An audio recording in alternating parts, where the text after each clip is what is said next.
So in this video, we'll follow and track the final journey that the last pagan Roman Emperor, Julian, or Julian the Apostate as Christians called him, made, and what we know of his death on the battlefield fighting the Persian army very deep in enemy territory. Julian and his army had reached the walls of Ctesiphon, the Persian capital on the Tigris River, and had a good chance of capturing the city. The emperor was not afraid to personally lead his troops into the thick of the fighting. As Ammianus Marcellinus, the 4th century historian, points out, Julian was confident in his, quote, consistent good fortune that he often pushed his luck to the verge of rashness, unquote. Now, this personal bravery resulted in his death in mysterious circumstances in heavy fighting as the Roman army moved up the Tigris River. Julian's hero had always been Alexander the Great, and just like his hero, he would die in Persia and at the same age of 32 as well. And in fact, he died in battle near Samarra, not far from Babylon, where Alexander had died. His death, though, left the Roman army in a difficult position, and a new emperor, Jovian, was chosen to lead the army back to Antioch after agreeing to a humiliating treaty with the Persians, giving away considerable territory. So, a quick reminder, as ever, the video is separated into chapters, so feel free to jump ahead to any section by clicking on the chapters in the description below. And if you'd like a detailed timeline to better understand Julian's life, you can download a chronology of Julian's life from my Patreon page, absolutely free.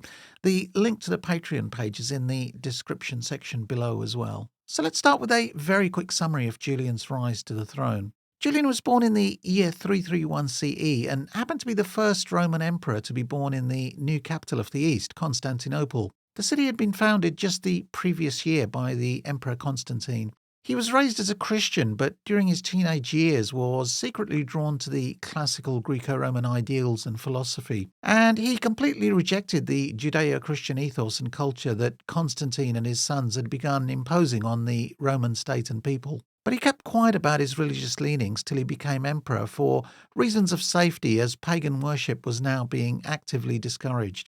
Julian was the nephew of Constantine and therefore never directly in line to the throne. Before Constantine's death, the former emperor had divided the empire into 3 segments, with each son, Constantius, Constans, and Constantine, getting a portion. However, in the bloody intrigue and family battles that ensued after his death, only Constantius survived. And even Julian's father, Julius Constantius, and Julian's brother, Constantius Gallus, had been murdered under suspicion of aspiring to the throne. So when Julian was ultimately raised to the position of Caesar by Constantius in the year 355 CE, and given the responsibility of defending the Rhine border, this was more out of necessity than love for his cousin, as he had no other immediate male relations left, with his siblings already dead.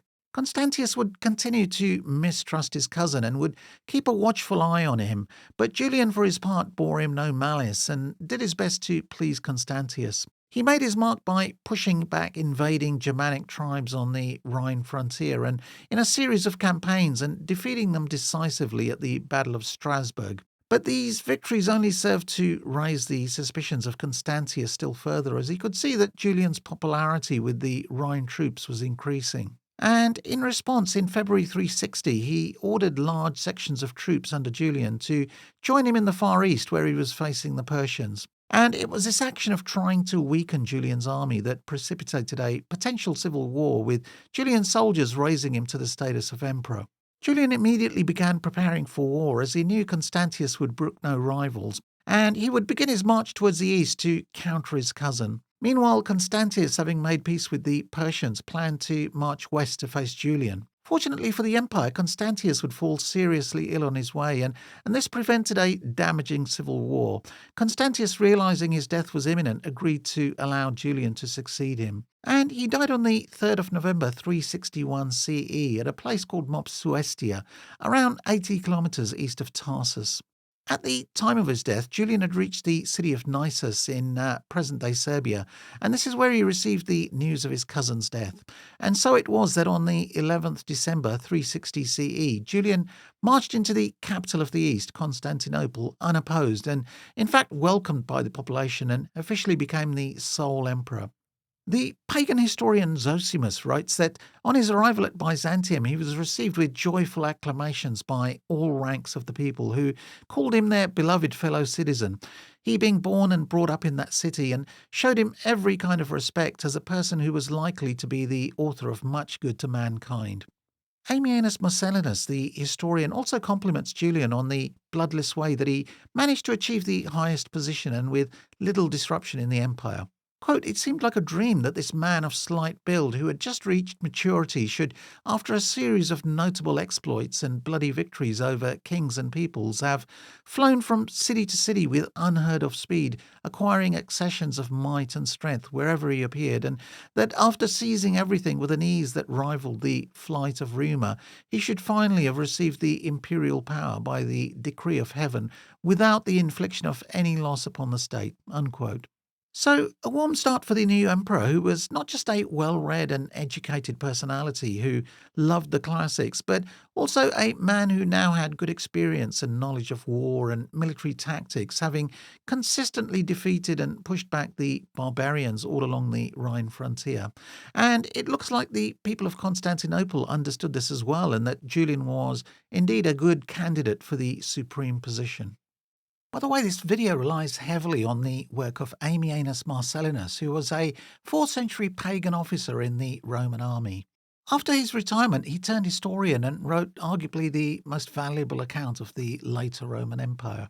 Importantly, he was part of Julian's army during the Persian campaign and was present at the battle where Julian died. Hence, his account forms the only first-hand and eyewitness account we have of the Persian War and the Roman advance down the Euphrates River. His account is a balanced and non-biased narrative and was published in 390 AD, so well after the battle and when he would have had the chance to talk to other soldiers as to what happened regarding Julian's death. We do have a reasonable number of secondary sources regarding Julian from the 4th and 5th century onwards, some of which I've also used as sources, and I'll just mention a few of them, very different in style and sympathy towards Julian. Some authors are pagan and tend to be fairly neutral in my opinion. Ammianus Marcellinus I've already mentioned. Zosimus is another good example, and Libanius, of course, was a friend of Julian and would write his funeral oration and was therefore sympathetic towards him. The Christian accounts of Julian, like those of Socrates Scholasticus and John Malalas, tend to be fairly aggressive towards him because of his pagan beliefs. And then there are some openly hostile accounts. Ephraim the Syrian, for example, wrote his hymns against Julian to voice his criticism of the pagan emperor. And similarly, Gregory of Nazianzus wrote his works invectives against Julian to malign the emperor and his actions. So, a mixed bag of sources, and if you'd like to read any of these works yourself, I've left links for some of them in the description below. But as mentioned, Ammianus Marcellinus is the pick of the bunch specifically for the Persian campaign and the fact that he was present at the hostilities. By the way, if you do like this video and you'd like to help the channel, I'd really appreciate it if you could hit the subscribe and like buttons to help the channel in terms of the YouTube algorithm. And if you'd like to go a step further, the channel does have a Patreon account as well as other ways for one-off donations, and there are links in the description section below. Talking of Patreon, a massive thanks at this point to my Patreons who support the channel. And if you are a Patreon, you can download and keep some high-resolution maps of the Persian campaign with both the old Roman-Persian borders and with modern borders as well. So you can see which countries Julian and his army passed through to aid understanding of the Roman-Persian War. And I'll be adding to these maps in future as well. And there's also some memorable and thought-provoking quotes from Julian which can be used as computer screen backgrounds. And finally, there's also a timeline of Julian's campaign to make the chronology a little clearer. When Julian arrived at Constantinople, he entered by the Golden Gate, which is the main entrance to the city on the extreme southern end of the land walls. And as he rode into the centre of the city, therefore, and passed into the palace, it must have troubled him to see the church of the Hagia Sophia with the church of St. Irene immediately behind it and adjacent to the palace. This was not the Hagia Sophia we see today, built by Emperor Justinian, of course, but an earlier version made by Constantine. Constantine had ordered the destruction of the temples of Aphrodite and Apollo on those sites to make way for these churches, which in fact would be the very first churches to be constructed in Constantinople. No doubt when he was young, Julian would have seen the temples to Apollo and Aphrodite standing in these locations before their demolition. And I mention this because most people in his close circle probably knew Julian had pagan sympathies by this time, and shortly after this, Julian felt no need to hide his true feelings and let it be known openly that he was an Hellene and had returned to believing in Greco-Roman philosophy and had entirely rejected Christianity. Ammianus describes it as follows. Quote, although Julian from his earliest boyhood had nursed an inclination towards the worship of the pagan gods, which gradually grew into an ardent passion as he grew older, fear of the consequences had kept him from practicing its rites, except in the greatest possible secrecy. Now, however, that this fear was removed and he saw that the time had come when he could do as he liked, he revealed what was in his heart and directed in plain, unvarnished terms that the temples should be opened, sacrifices brought to their altars, and the worship of the old gods restored. Unquote. Julian, Ammianus wrote, knew full well the immense hatred and division the Christians had in their ranks over beliefs, trivial or otherwise, and which made them treat each other as heretics. So, one of his actions as emperor was to call a meeting of bishops where he told them of his resolve to give the people absolute freedom of choice on matters of belief. And this he knew would only cause divisions between the Christians, as there were so many Christian heresies and heretic sects. As Ammianus himself puts it rather colourfully, quote, experience had taught him that no wild beasts are such dangerous enemies to man as Christians are to one another, unquote. Julian also showed respect for his Christian cousin, and one of his first actions would be to hold the funeral of his cousin in the city. Julian would have the body buried in the Church of the Holy Apostles next to his father's burial place, and this would be the last time that he would ever set foot in a church alive. He would be buried in the same church after his death, even though he was not a Christian. The original Church of the Holy Apostles sadly no longer exists, and in its place stands the Fatih Kami Mosque built by Mehmet the Conqueror 1200 years later. So, enough of the background, let's get to the subject of this video, the campaign against the Persians. Julian was an active emperor, and as soon as he reached Constantinople, he quickly began legislating on many economic and social issues that needed addressing. However, his mind was really on punishing the Persians for aggressive moves made during the time of Constantius. Ammianus reckoned his reason for fighting the Persians, apart from recent events, was that he wanted a big victory under his belt. Quote, while he was thus engaged and showing that he would not tolerate any slackness, his closest advisers urged that he should attack the neighbouring Goths, who were often unreliable and treacherous. He replied that he was looking for a worthier foe. The Goths could be dealt with adequately by the slave traders of Galatia, who offered them for sale in all parts without distinction of status. And in these pursuits, he gained among foreign peoples a reputation for courage, restraint, military skill, and a host of good qualities which gradually spread over the whole world. A worthy foe meant only one thing, the Persian Empire, and during March or April of 362 CE, Julian, in one of his letters to a friend in Cappadocia, would describe his resolution to wage an early war. So, in consequence, he would end up only staying in Constantinople for a little more than 5 months, and during this time made plans to move to Antioch instead, which would serve as his winter headquarters, and from where he could organise his preparations for war with Persia in the spring of 363 CE. During his short time in Constantinople, many embassies made their way to the capital seeking good relations with the Roman Empire. Ammianus records embassies from Armenia and even as far as India and Ceylon, along with various other island nations sending gifts and wishing the new emperor well. In addition, the Arabs and Moors offered their services to the Roman Empire as well as tribes north of the Black Sea. And there was an embassy arriving from Persia as well. When news had reached Ctesiphon that Julian had ascended to the throne, Shapur, the Persian monarch, had promptly sent ambassadors to hammer out a permanent peace. The embassy would have no luck, however, as Julian had already made his mind up on war. But he was a realist as well. With the decision made, the emperor knew fighting the Persians would be no easy task. The Sassanid Empire was a great power itself, the only power nearby and equal to the Romans in military strength, and therefore a war needed meticulous planning and therefore time. It's fair to say there had always been competition between these two great empires, not helped by their sharing a long and volatile border. The Greek historian Herodian wrote that the Romans and the Persians were the two greatest empires in the world, divided only by a river, and that was true, and that river was the Euphrates, which connected the two empires in war and trade.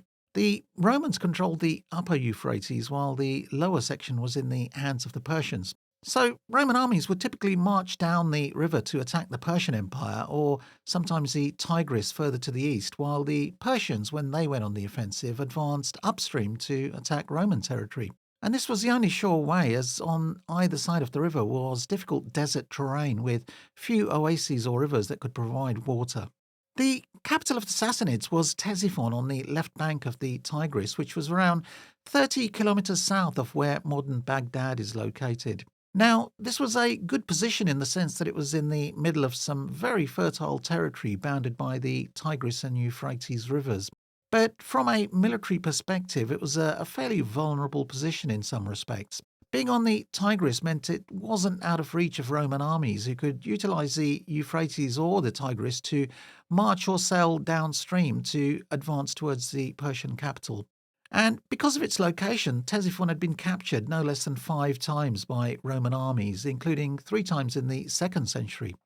Perhaps the most famous capture was that by the Emperor Trajan, who captured the city in 116 CE during the Parthian Empire period. So Julian had realistic hopes he could emulate the feat of previous emperors, but the Persians had learned their lessons from these earlier disasters and strengthened the city's defences considerably over the last few decades, and this factor would have a major influence over Julian's campaign, as we shall see. The Persian monarch at the time, and who Julian would face on the battlefield, was Shapur II. Shapur happened to be one of the most capable monarchs of the Sassanid dynasty. At the time of the Roman invasion, Shapur was 54 years old and had plenty of military and political experience under his belt. He had, records say, a good physique and a very imposing look. Shapur also happened to be pretty secure on his throne and would in fact continue holding power for around 70 years. Unfortunately, we don't have too much information about him, and Western authors naturally take the Roman perspective. So, like the Persian opponents of the ancient Greeks, Shapur gets a little bit of a raw deal. However, things weren't entirely settled in the Persian camp. Shapur had not been the first in line for the throne. His brother Hormisdas was older than him, and in the intrigue and power play that occurred after the previous ruler had died, Hormisdas had been imprisoned, but he had escaped to the west and sought refuge within the Roman Empire in 323 CE. Zosimus writes that he was the son of a Persian monarch, but was persecuted by his brother and had escaped to the Emperor Constantine, from whom he had received the highest honours and preferments in reward for his approved friendship and fidelity. For Constantine, Hormisdas was an important pawn or bargaining chip that the Romans could use in conflicts with Persia, as he still had aspirations for the Persian throne. So, as Zosimus puts it, he was naturally welcomed with open arms, and Constantine gave him a pension to live on. And ever since that time, the Romans had had issues with the Persians, with firstly Constantine and then his successor Constantius having to deal with their embassies asking for the return of Hormisdas. 40 years after he had arrived in the West, and with Julian now emperor, it would be Julian's decision as to how to use Hormisdas, who had not given up his ambition to gain the throne despite the long passage of time. In the coming war, Julian would make good use of Hormisdas, giving him command of one wing of cavalry, and perhaps even planning, if the campaign was a success, to satisfy Hormisdas and install him on the Persian throne. What complicated matters still further in Roman-Persian relations was that Constantine, during his time, had written to the Persian monarch claiming to be the leader of all the Christians in the Persian Empire. And this did not go down well with Shapur, needless to say. For the Persians, who were Zoroastrian in terms of religion, the minority Christians in their empire were now a potential fifth column, an enemy within, and consequently Shapur, although he was an easygoing and tolerant chap, did what he could to prevent the growth of Christianity, frequently resorting to persecution. Action against Christians began around 344 CE and would continue for around 80 more years as the Roman Empire became increasingly identified with Christianity, and therefore Christians in Persia correspondingly increasingly seen as traitors in turn. Returning to Julian, the emperor, having firmly decided on a war, left Constantinople in either late May or early June, with the journey to Antioch taking around 5 weeks to cover the distance. He planned to base himself at Antioch while the army prepared itself in terms of logistics, and the various legions and auxiliaries of the army marched to assemble at the city. On the matter of funding the war, Socrates Scholasticus here makes a curious claim that other writers of that time do not. He declares in his narrative that the war was involuntarily funded to a large extent by Christians. Quote, the emperor having extorted immense sums of money from the Christians, hastening his expedition against the Persians, arrived at Antioch in Syria, unquote. But from his declarations regarding freedom of religion for all, this seems nonsense, and he never made punitive actions against Christians a general policy at any time, and certainly no other historian makes any sort of accusation like this either. So, on with the journey. After crossing the Bosphorus, Julian passed by Chalcedon and a town called Libisa, famous for being the place where Hannibal, the Carthaginian general, was buried. He then advanced to Nicomedia, which is now called Izmit. Nicomedia was a rich city, having had plenty of money lavished on it by Constantine. However, the city had suffered an earthquake recently, and Julian donated a considerable amount of money for the restoration of damaged buildings and housing. Departing the city, he then advanced to Nicaea and then on to the border with Galatia. From there, he made his way to the shrine of the goddess Cybele at Pessinus, now called Bali Hissar. The worship of Cybele was one of the most popular pagan customs in the late Roman period, or rather it had been. Julian found the shrine here to be neglected and without even a priestess to look after it. Now, this was a major shrine, and it shows the shocking decline in pagan worship as Christian emperors actively pushed and promoted Christianity to the masses. To counter this, Julian would appoint a new priestess called Calixane, who, despite the social pressure at the time to convert to Christianity, had remained resolutely pagan. And Julian knew he could trust the priestess to look after the shrine after seeing her devotion to the shrine of the goddess Demeter, which she was also head priestess of. Julian would write to her from Antioch. Quote, all the gods will requite you for your sufferings, and for my part I shall honour you with a double priesthood. For besides that which you held before of priestess to the most venerable goddess Demeter, I entrust to you the office of priestess to the most mighty mother of the gods in Phrygia at Pessinus, beloved of the gods, unquote. However, the bulk of the people of Pessinus seem to have been converted by this time, and as they showed no interest in the shrine anymore. And in response, Julian would write to the high priest of Galatia when he reached Antioch on the urgent need for attention to the temple. Quote, I'm ready to help Pessinus if her people succeed in winning the favour of the mother of the gods. But if they neglect her, they are not only not free from blame, but not to speak harshly, let them be aware of reaping my enmity too. Unquote. As an aside, the most famous temple of Cybele in the Roman world, situated on the Palatine Hill in central Rome, would be torn down by the Christian Emperor Theodosius 30 years later in the year 394 CE. From Pessinus, Julian would move to Ankara and then continue south, passing through the Cilician Gates, the only quick and easy way through the Taurus Mountains, which formed a strong barrier between the Asia Minor Plateau and the lower plains of Tarsus and Syria. This pass was strategically important, therefore, and used by invaders from both the east and west to cross or exit the Anatolian plateau. From there, it was a short journey to Tarsus and then on to Adana and then Iskandron, a city founded by Alexander to celebrate his victory over the Persians in 333 BCE.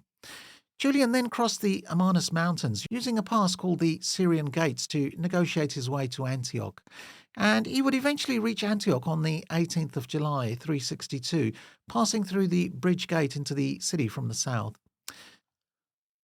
The day that Julian reached the city was the time of the Feast of Adonis, and this was celebrated by the pagan population in Syria with some pomp. Ammianus suggests Julian was very anxious and excited to see the city, and it seems the people were excited to see their new emperor. Quote, he was now in a hurry to see Antioch, the magnificent jewel of the East. He approached the city by the usual stages and was received by the worshipping populace as if he were a god. The cries of the great crowd shouting that a lucky star had risen over the East filled him with wonder, unquote.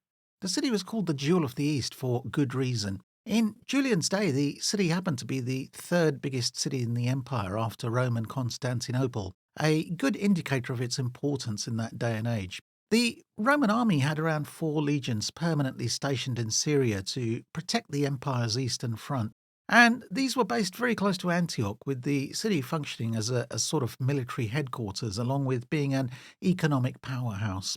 The city had facilities for the manufacturing of weapons as well as hosting an imperial mint. What further added to the city's importance was the famous shrine of Daphne, which hosted an important temple of Apollo just south of the city and from where an aqueduct also brought water to Antioch.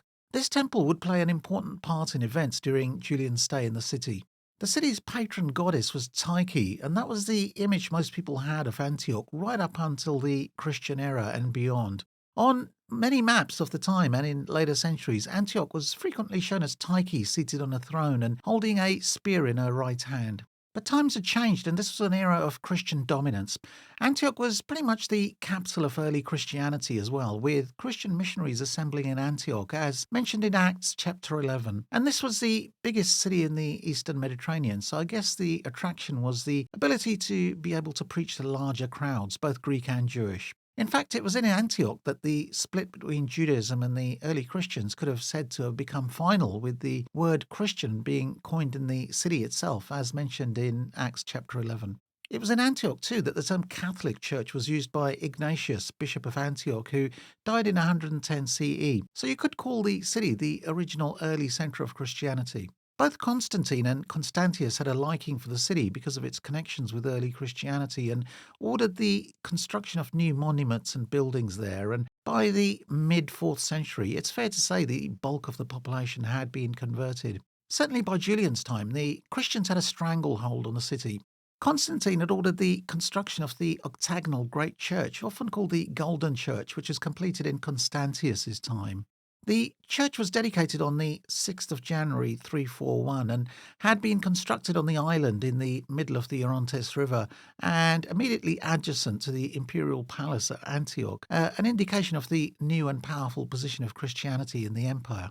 Julian would end up staying in the city for 9 months, a pretty long time, and in this time, as preparations continued for war with the Persians, his relations with the Christians of the city would get progressively worse. And I'm guessing this wasn't helped by the fact that the very tall dome of the church was very much visible from the palace, and which must have stung the pagan Julian, as he couldn't fail to see it every day as he rode out.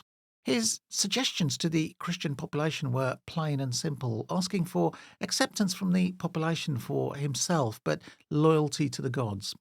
Quote, "When I enter the theatre unannounced, acclaim me, but when I enter the temples, be silent and transfer your acclamations to the gods," unquote, he advised the residents of the city. What also went against him during his stay was his attempts to control the price of food in the city during a time of poor harvests in the area, and with the Roman army units accumulating at the city adding to the problem by also requiring food supplies. Zosimus suggests that the residents disliked Julian for his cost-cutting to reduce public expenditure when they had hoped he would be much more lavish in his spending.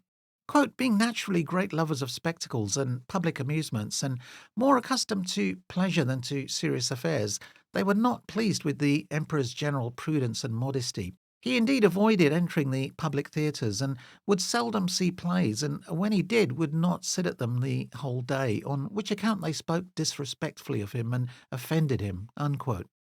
The biggest issue arising between Julian and the Christians came on the matter of the famous Temple of Apollo at nearby Daphne, which is now called Harbier. Daphne was only around 8 kilometres to the south of Antioch.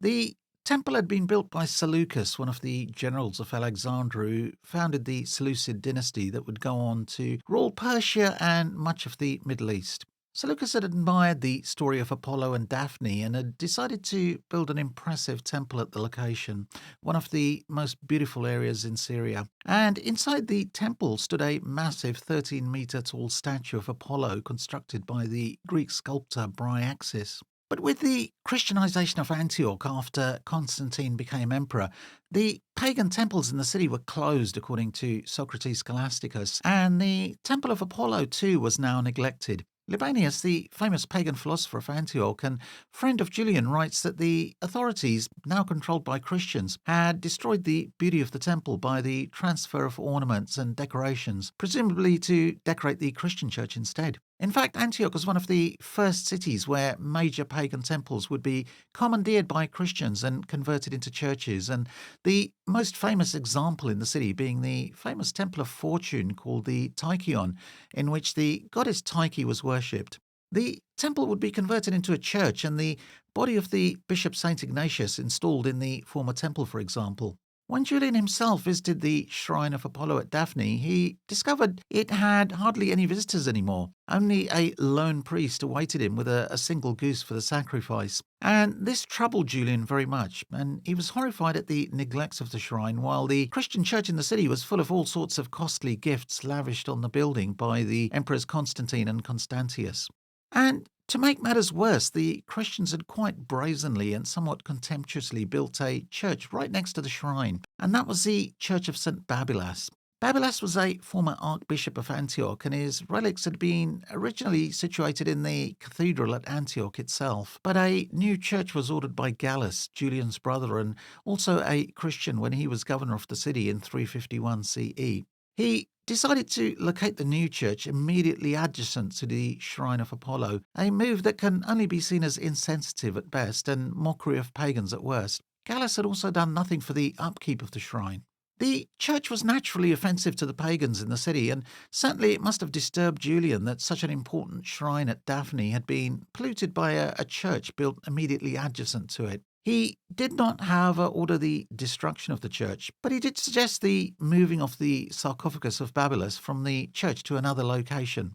The Christians would put forward a more colourful and supernatural reason, however. Socrates Scholasticus attributes Julian's order to his belief that Apollo, who he calls a demon as all Greek gods were labelled by the Christians, was being silenced by the power of the Christian saint, and that it was this that had riled Julian into ordering the removal of Babylas's corpse. Socrates records that, quote, having ordered that the pagan temples at Antioch should be opened, he was very eager to obtain an oracle from Apollo of Daphne, but the demon, meaning the god Apollo, that inhabited the temple, remained silent through fear of his neighbour Babylas the martyr, for the coffin which contained the body of that saint was close by, unquote. St. John Chrysostom, one of the church fathers and a contemporary of Libanius, also writes that the Christian saint was overpowering the Greek god's oracle. Quote, so great is the power of the saints, whose mere shadows and garments the demons cannot bear to see when they're alive, and at whose urns they tremble when they are dead, unquote. But whatever the reason, Julian's order was carried through, and the sarcophagus of St. Babylas was moved into the church at Antioch instead. But this action would trigger the anger of the Christians of the city, who remonstrated against the move. And as the cart that carried the sarcophagus was driven into the city, they lined the road, shouting and protesting and singing Christian hymns. Socrates writes that the Christians of Antioch, including women and children, transported the coffin from Daphne to the city with solemn rejoicings and chanting of psalms. The psalms were such as cast reproach on the gods of the heathen and those who put confidence in them and their images, unquote. A lot of Christian women were heard singing songs from the Bible. They were heard shouting, "Confounded be all they that serve graven images, that boast themselves of idols. Worship him all ye gods." Now, this was obviously aimed at Julian himself. One Christian woman in particular took to taunting and hurling insults at the emperor on an almost daily basis. Her name was Publia, and she was an influential woman, being the mother of the city's chief presbyter. And as Julian rode through the city, she openly sang one of the psalms from the Bible. Quote, their idols are of silver and gold, the work of men's hands. They that make them are like unto them. So is everyone that trusteth in them, unquote. The woman was asked to stop taunting the emperor with such remarks, but she refused to stop and targeted him directly with other remarks. Quote, let God arise, let his enemies be scattered, let them also that hate him flee before him. As smoke is driven away, so drive them away. As wax melteth before the fire, so let the wicked perish at the presence of God, unquote. Now, this opposition from the Christian locals didn't faze Julian. Nevertheless, he decided action had to be taken against such insolence and an example needed to be made. However, he didn't want to harm the woman, so Secundius Salutius, his right-hand man, was told to gather some of the more notable Christian critics in the city, and these men were arrested but not put to death, but were tortured before being released to show his determination to stamp out these overt displays of disrespect. The moving of the body of Babylas from the church would have repercussions, however, and the most likely explanation is that the local Christians decided to take revenge. On the 22nd of October, the shrine of Apollo was burned to the ground, and according to Ammianus, Julian naturally suspected the Christians of retaliation against the shrine. Quote, the unexpected destruction of the shrine by so fearful an accident roused the emperor to such rage that he ordered an unusually strict investigation and the closure of the great church at Antioch. He suspected that the fire was an act of spite by the Christians because they could not bear to see the temple enclosed by a magnificent colonnade. Unquote. But the Christians of the city declared that the temple's destruction was God's vengeance on Julian for having ordered the removal of the body of St. Babylas, and that a bolt of lightning, divine intervention from God himself, had struck the building and destroyed it. As Sosman wrote, quote, the Christians believed that this God-sent fire struck the demon at the request of the martyr, whereas the Hellenes, meaning the pagans, ascribed the calamity to the Christians, unquote. And this idea of divine vengeance became well ingrained into Christian thinking and other Christian figures of the time and after as well. St. John Chrysostom, in his first discourse on the martyr St. Babylas, would write that, quote, as soon as the bier was brought to the city, lightning fell from heaven on the head of the image and consumed everything, unquote. And that the Emperor Julian knew this also. Quote, he, meaning Julian, knew that the blow came from heaven, unquote. However, the idea of a lightning bolt was not accepted by the pagan philosopher Libanius, who would later write a monody on the burning of the temple. In this poem, he also suggested that Christians were responsible for the burning of the temple, as there was no sign of bad weather on the day, and that on the day there was a serene and cloudless sky, and so little chance of lightning occurring. Whatever the Christian claims of divine retribution, the burning of the temple immediately after the body of Babylas had been removed was a trifle suspicious, and Julian was having none of it. He ordered an official inquiry which would continue its work for many months, but it would be difficult to prove who committed the arson or whether indeed it really had been struck by lightning. The main suspect regarding arson was a chap called Vitellius, a Christian, who would receive promotion to proconsul of Asia by Jovian, who became emperor after Julian's death. But nothing could be proved one way or the other.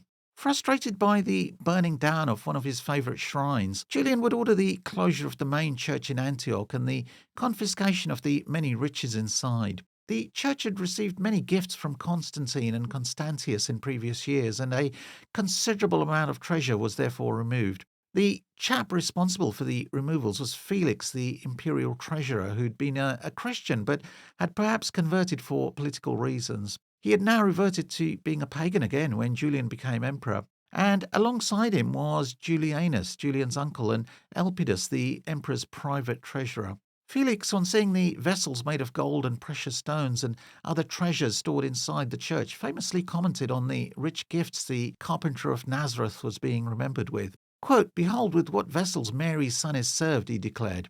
And Julianus went further and was said to have committed indecent acts on the Christian altar, smashing the sacred vessels by sitting on them and destroying their shapes. But perhaps the main effect of the destruction of the shrine of Apollo and the attitude of the Christians at Antioch was that it spurred Julian to complete his famous polemic against Christianity called Contra Galileos, or Against the Galileans, which was published in early 363 CE as he prepared to leave Antioch. And this was an important piece of work critiquing Christianity, only fragments of which unfortunately survive to this day, as most copies were destroyed in Christian times. Much of what we know of the book comes from the response to the book by Cyril of Alexandria, who wrote a work called Contra Julianum, in which he quotes many parts of Julian's book verbatim. The other main event at Antioch that should be noted was the arrival of more ambassadors from the Persian capital bearing a personal letter from Shapur. Their task was to negotiate a peaceful solution and prevent hostilities, but Julian had already made his mind up on war and refused to accept their overtures. The letter from the Persian emperor was wrapped in white linen, and Julian symbolically tore it to pieces. Quote, you shall very shortly see me in person, so that there will be no need of an embassy, he declared to them, signifying that war was now inevitable. Shortly after this, as the spring of the new year of 363 CE made its presence felt, Julian prepared to march east. On reaching Antioch, Julian had ordered a fleet of 1,000 ships and 50 pontoon ships to be built at Samosata, Samosata was northeast of Antioch on the Euphrates, and the furthest north ships could easily sail, and therefore an important river port. These vessels were now almost ready, and so too was the army at Antioch. He would leave the city with the army on the 5th of March, riding his favourite horse, Babylonius. Accompanying Julian were his inside circle of pagan friends and confidants, and these included the Neoplatonic philosophers Maximus and Priscus. Also accompanying him was his personal doctor Oribasius, who was also a pagan. And then there was his maternal cousin Procopius, to whom, according to Ammianus, Julian allegedly promised the crown if and when he died. Most importantly, perhaps, was his friend and mentor since his days in Gaul, Salutius Secundus, a well-respected army officer and an able administrator who would also have the chance to become emperor after Julian's death. So, before we go ahead, let's take a very quick look at the geographical situation in the east during Julian's time. The border between the Roman Empire and the Persian Empire was intersected by the Euphrates River, as mentioned. The border town on the Roman side was Secusium, with Dura Europos being mentioned by some writers. Anyone sailing or marching further past these towns would enter Persian territory. To get to Ctesiphon, Julian would have to march towards the Euphrates before taking the road and river down to Ctesiphon. The distance to the Euphrates was around 140 miles, with the distance to Ctesiphon around 600 miles, making a total of around 750 miles. Not an easy journey, given half of it would be in enemy territory. One important variable lay to the north, the country of Armenia, which had accepted Roman supremacy and was an ally of Rome. The king of the Armenians, Arsaces, was obliged by treaty to aid the Romans as and when they required assistance. But with Armenia now a Christian state, there was a friendly bond anyway, with Arsaces ready to help against the Zoroastrian Persians. So on this map, I've superimposed the present-day country borders, making it easier to understand Julian's journey. And as you can see, much of the advance was carried out through what is now Syria and Iraq, which for obvious reasons are difficult to travel around in present times. But hopefully in the future, folks will be able to track the movements Julian and the Roman army made in their advance on Ctesiphon. On the afternoon of the 6th of March, the army reached a small place called Al-Amk, which I've been unable to locate or find the modern name of, unfortunately. That's assuming it still exists. But on the following day, they marched past Litaba, now called Al-Athrib, which is around 90 kilometres or around 55 miles from Antioch, and arrived at Beria, where Julian ordered a 2-day rest. Beria was one of the chief trading cities of Syria, being part of the route from the Euphrates to the Mediterranean cities like Antioch. And here the Christians had a strong hold on the city, and Julian was disappointed in his talks with the city senate. I wrote briefly to the Senate, wrote Julian, about the worship of the gods. Although they all applauded my arguments, very few were converted by them. Those few that were men who seemed to have sound views before I spoke, he wrote. On the morning of the 9th, Julian left Beria. The destination was the oasis of Batneh, which is now called Tel Batnani, and which had some pretty spectacular gardens. Julian had shown disappointment for the people of Antioch for abandoning Greco-Roman beliefs for Christianity, and he showed his frustration at other places for the same reason. But at the oasis, he found pagan customs alive and well, and even though he suspected it might have been for his display and pleasure, as he seems to indicate in his writings. Whatever the case, Julian, anxious to move on, didn't linger long at the oasis and its gardens. From the oasis, the army would march to Hierapolis, or Manbij as it's called now, reaching there on the 10th of March. Hierapolis was a large city and the breadbasket of the area, and was also the site of a famous temple to Cybele. This town was to be the rendezvous point for the various army units now joining Julian from elsewhere, and by the time Julian would leave, he would have around 65,000 troops, not including numerous auxiliaries and other allied troops. It was at Hierapolis also that Julian would write his last letter, and so from this point on we have to rely on other people's narratives as we have nothing from Julian. While the army was marching towards the Euphrates, news came that the Roman fleet at Samosata had been readied with stocks and supplies and would shortly begin to sail down to join forces with Julian. The army, meanwhile, would cross the Euphrates by pontoon bridge at the modern town of Tel el Amar, the whole procedure lasting 3 days. And after crossing the river, Julian would continue moving east. On the 15th of March, the army reached Bathneh Anthemousias, now called Surik, and is located in Turkey, around 65 kilometres from the river. And then a few days later, on the 17th or 18th of March, it reached Carrhae, now called Haran, where there would be a stop for several days' rest. Carrhae was a famous battlefield site. It was here that the Roman general Crassus suffered a defeat at the hands of the Parthians in 53 BC, losing as many as 20,000 men, a sober reminder for Julian that advancing east was not always accompanied by success. Now you might be wondering, if the fleet is going to sail down the Euphrates, then why is Julian advancing further east rather than accompanying the ships? Well, this move east was a temporary one to fool the Persians into thinking he was planning to advance towards Tigris before heading south to attack Ctesiphon. Julian would shortly double back to march down the Euphrates once the Persians had been fooled. However, he also decided to send a substantial force to march east towards the Tigris. News had already reached him of Persian raiding parties, possibly getting ready to attack Nisibis or other frontier Roman towns to the east. And this separate force would therefore protect Roman territories and cities to the east from Persian attack and raids. But it was also ordered to advance down the Tigris, hopefully meeting up with Julian, who would advance down the Euphrates. And the junction of the two forces, if all went well, would be near Ctesiphon, and from where they could launch an attack on the city. If they were lucky, the Persians would think this was Julian's main force all along and keep their main forces to the north. There are varying accounts of the strength of this force. Some sources mention 30,000 men. Zosimus mentions 18,000 men, and that Julian was therefore left with around 65,000 men.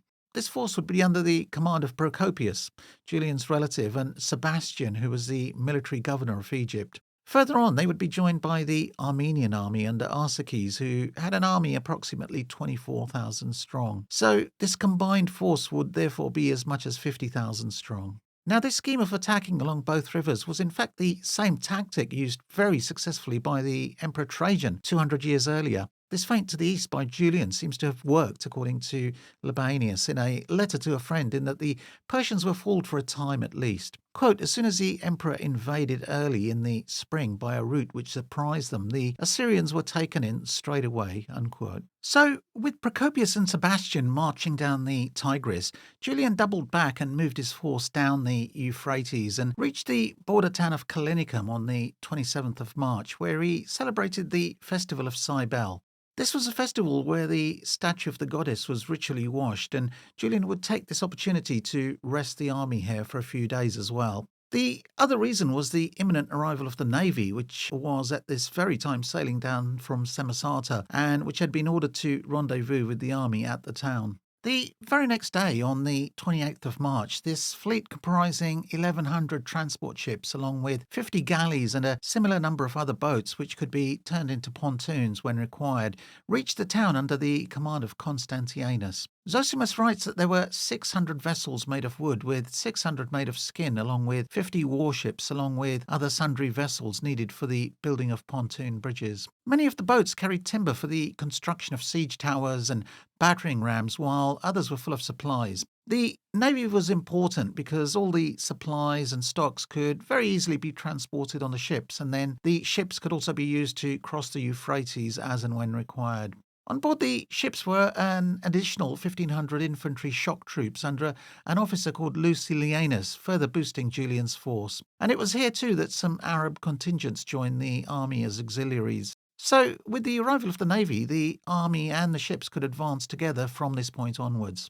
By the beginning of April, Julian had reached Ctesiphon, which is now called Busera. Ctesiphon was a typical border town where all sorts of people, especially traders and other foreigners, could be seen. The town was important militarily as well because it commanded the junction of the Aboras tributary, now called Al-Kabur, with the Euphrates River. And there was already a Roman garrison here, but Julian decided to leave around 4,000 additional troops here just to strengthen the position and make sure that his rearguard was well protected. With the pontoon bridge boats, the army crossed the Aboras and continued heading down the left bank of the Euphrates. Meanwhile, news arrived that Sebastian and Procopius were also having some luck and had joined up with the Armenians. But as things turned out, this is all this column would do. Apparently, the two generals never got on with each other, and the Armenians consequently didn't seem to have much appetite for war. And this column, therefore, would never make much headway. What this meant was that it was now left entirely up to Julian and the main force to do all the spade work. As they were now entering enemy territory, Julian ordered an advance in full battle order. So now's a good time to have a look at how the Roman army was organised as it marched into Persian lands. The force at this stage was enormous, and from records we know it stretched nearly 16 kilometres from the advanced guard to the rear guard, and Julian must have been pretty confident. Ammianus writes that, quote, he had made every preparation needed for so difficult a campaign, and in the dazzling light of dawn set foot in Assyria, riding about the ranks in a mood of supreme confidence and inspiring all with a desire to rival him in deeds of valour, unquote. Julian had given overall command of the infantry to a general called Victor, while the cavalry was led by Hormisdas, the Persian prince, and Arinthius. Hormisdas would command one wing, while Arinthius would lead the other.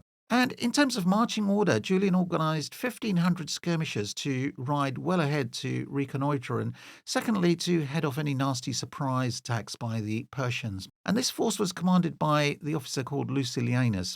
Following this was the bulk of the Roman infantry in the centre, and behind this was the long line of baggage and animals, camp followers and equipment being hauled along, if not in the ships.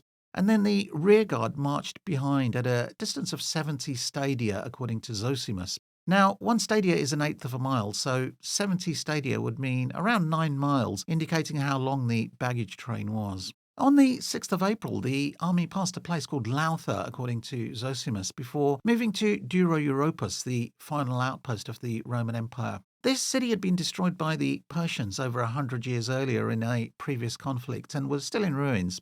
And here at Dura, the troops could admire the sepulchre of the Emperor Gordian III, which had been built here. He was another emperor who had died in a campaign against the Persians around 100 years earlier. Now, as you can see, Julian was passing into what is modern-day Iraq, and the various accounts tend to be a bit more conflicting about events. And by 7th April, Julian had left Duro-Europos, and this was the absolute limit of Roman territory, and past this, the Roman army definitively entered into the Persian Empire. On the 11th of April, Julian reached Anatha, now the modern town of Anna, a city built on an island with good defences and with a causeway and bridges linking it to dry ground. The town had changed hands many times over the centuries, sometimes Roman-held and sometimes Persian-controlled. The Romans destroyed the fort, but the garrison was spared. An interesting event happened here. On a previous Roman advance, 66 years earlier, under the Emperor Maximian or perhaps Galerius, one soldier, either sick or injured, had stayed behind in this town, and the Roman army of Julian found him still resident there. He had gone native, as it were, and had taken Persian wives and had essentially become Persian in lifestyle, but still had loyalty to the Roman army. As an old man, well over 80 now, he was one of the leaders of the surrender, and he was welcomed back by the Roman soldiers. Some Persian skirmishers were also caught in the vicinity by the Saracen riders who had joined recently. And morale was high, as Ammianus describes. Quote, after the capture and burning of this first enemy city and the removal of the prisoners, the army was filled with greatly increased confidence and broke into loud acclaim of the emperor, believing that henceforth they would be the object of heaven's peculiar care, unquote. And he describes Julian being active everywhere now that they were in enemy territory, keeping an eye personally on all matters. Quote, in consequence, the emperor kept changing his station. At one moment he was in the van of the army, and at the next bringing up the rear. He had with him a troop of lightly armed men with whom he scoured the rough scrub of the valleys for hidden traps, and he checked any tendency to straggle away from the main body, partly by his natural powers of persuasion and partly by threats, unquote. By the 13th of April, the town had moved another 14 kilometres to Thilutha, now the modern town of Telbes. The town was well fortified, and Julian knew it would take time to reduce the city, but the townspeople had decided to stay neutral, which worked in Julian's favour, and so he decided to pass the town without capturing it. And it was a similar situation around 50 kilometres further south when they came across the city and fortress of Achiacala, possibly the modern town of Haditha. The town stayed neutral, and so Julian passed this town as well. On the 17th of April, the army crossed the Euphrates and along the way captured any minor fortresses they had passed. And on the 22nd of April, Julian decided to give the army a rest for 2 days, but on the 23rd, advanced units of the Persian army attacked some Roman advanced guard, but the Romans came off on top. And so the advance continued, and on the 25th of April, Julian reached the town of Mesa Practa, near modern Amur Arus.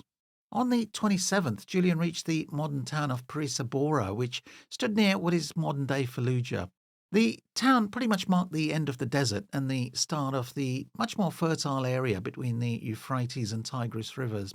In fact, the modern name for the town is Persian for granary, which shows how important the city was. Zosimus describes the town's strengths. Quote, "It was enclosed by two circular walls. In the midst of it was a citadel with another wall shaped like the segment of a circle, to which there was communication from the inner wall of the city, very difficult of ascent. On the southwest side of the city was a winding road, and on the north side a broad channel from the river by which the inhabitants were supplied with water. On the east side it was encompassed by a deep ditch and a mound supported by strong pieces of timber. Along this ditch stood large towers which were built halfway from the ground of bricks cemented with a kind of bituminous loam, the upper half of the same kind of brick with plaster." Unquote. Now, this strong fortress could not be left behind Roman lines and had to be captured. The problem was that the Persians knew this as well. The fortress doubled as a military depot, so it was important for them to hold on to it as well. And in consequence, the fortress had been garrisoned by around 2,500 Persian troops. Despite their strength, though, the garrison appeared to want to surrender and asked to speak to Hormisdas, the Persian prince, several times, but each time he approached them, they let fly with all sorts of insults and declared him a traitor. And this may just have been a way of delaying the Roman attack. Perhaps the Persian garrison was expecting relief and help from Ctesiphon. Taking the city wasn't easy, but after 3 days the fortress was captured using siege towers built for the purpose. What perhaps the garrison didn't realise was that Julian was an expert in siege machinery and had written a book himself on the subject called Military Engines, a book that is now lost to us. And it was likely banned along with Julian's other work, the polemic against Christians. The Romans built a machine called a helepolis, or city taker, which must have been a huge tower which Ammianus writes was higher than the city battlements. And it was here that Julian, ever ready to take the lead and fight on the front line and expose himself to danger, was nearly killed. Quote, "While this mutual slaughter went on, the emperor, who was eager to accept any odds, placed himself in the middle of a wedge of troops whose close-packed shields protected him from arrow shots and charged with his brave escort at one of the gates, which was heavily reinforced with iron. He and his companions in danger had to encounter volleys of stones, bullets, and other missiles, but he kept cheering them on as they tried to break down the leaves of the gates and force an entrance, and did not desist till he saw that he must be overwhelmed by the rain of missiles which poured down from above. However, he came off safe with all his men, a few of whom were slightly wounded. He himself was unhurt, but his face was suffused with a blush." Unquote. Once the city was captured, only the citadel then remained, and to take the citadel required a larger tower than usual. Zosimus writes on Julian's knowledge of this kind of machinery. Quote, "The emperor, either by his own ingenuity, on consideration of the situation of the place, or by means of his extensive experience, constructed an engine of the following description. He fastened together great pieces of timber with iron in the form of a square tower, and this he placed against the walls of the citadel, till it gradually became of equal height. And in this tower he placed archers and engineers accustomed to fling darts and stones. The Persians, being thus harassed on all sides, both by the besiegers and by those in the tower, were compelled after a short resistance to promise that if the emperor would offer them any reasonable terms, they would surrender the citadel." Unquote. Eventually, the garrison sued for surrender, asking for Hormisdas, and the 2,500 defenders walked out. Zosimus writes that this was the most important city in the area except Ctesiphon, the Persian capital, and therefore its capture in a mere 2 days greatly increased Roman morale and correspondingly decreased Persian spirits. Julian was also pleased with the efforts of his men and ordered 100 pieces of silver to be distributed to each man as a reward. And a further bonus was that inside the fortress the Romans found plenty of food and forage for the animals. On the 30th of April, the Persians launched a surprise attack on a reconnaissance mission by the Romans, consisting of 3 squadrons of Roman cavalry, and managed to kill many men and even captured a standard with the famous dragon insignia which the Roman army carried with them in war. In addition, a tribune was killed as well. Julian's response to this was quite heavy, and he ordered the decimation of the survivors, and 2 of the tribunes of the cavalry were forced to resign. In addition, the attackers were pursued with speed and killed, with the force being personally led by Julian himself.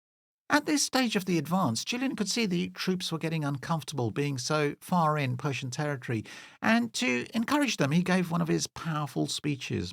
The Persians and other aggressive enemies of the Romans had been bought off in recent times, he declared, but he was not going to continue the same policy. Quote, "Look at the Persians who are wallowing in wealth of every kind. The treasures of this people can enrich you if we act in harmony and behave like men. I would have you know that the Roman state has been reduced from prodigious prosperity to dire penury through the activities of men who have feathered their own nests by persuading emperors to spend their gold on buying peace from the barbarians. The treasury has been plundered, cities fleeced, provinces pillaged. I myself, in spite of my noble birth, have neither means nor family connections. Nothing, in fact, but a heart entirely devoid of fear. There is no disgrace in an emperor who values the cultivation of the soul above all else, making a public admission of honourable poverty." Unquote. All it needed was bravery, he declared, and he was prepared to die to restore Roman honour on the battlefield.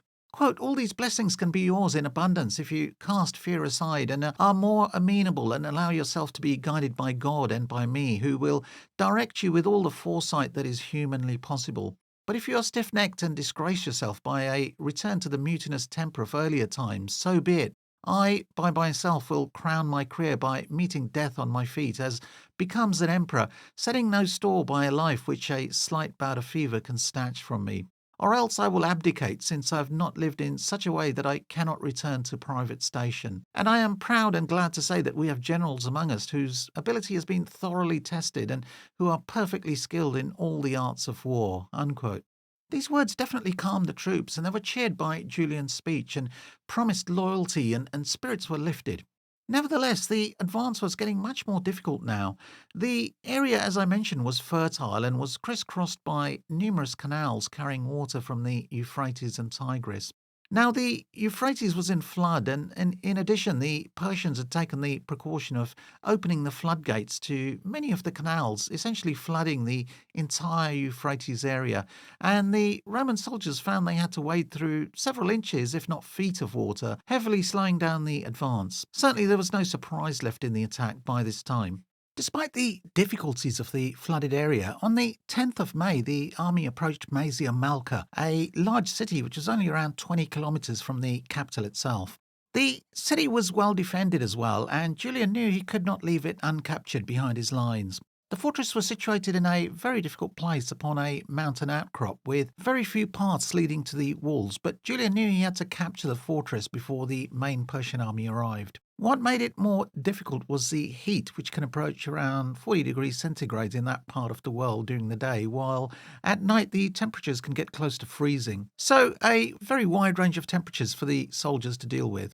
On reconnaissance by himself and an escort near the city, the emperor nearly lost his life, as Ammianus records. Quote, "Arriving at Maiozamalcha, a large city defended by strong walls, he pitched camp and took precautions against any sudden attack by the Persian horse, whose daring in open country inspires unspeakable dread in all peoples.